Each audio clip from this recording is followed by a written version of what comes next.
Have you ever caught your neighbor doing something that made you furious?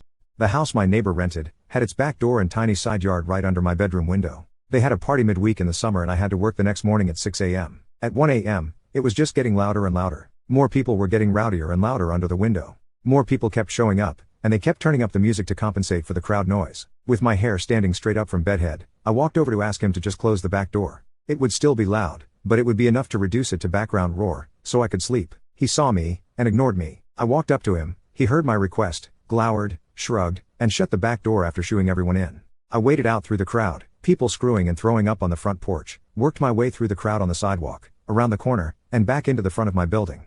I get to my room, only to see him open the back door, and usher people back out into the yard. So I went to the alley side of the neighbor's house, entered the open, basement garage, that didn't connect to the house, walked up to the fuse panel, old panel, no circuit breakers, and started unscrewing fuses in the dark, and dropping them in my pocket. There would be a scream and yelling as each part of the house went dark. Finally, I unscrewed a fuse and the music from the stereo abruptly stopped. I left the garage, still unobserved, went back to my apartment and had one of the quietest and restful nights of sleep during the whole time I lived there.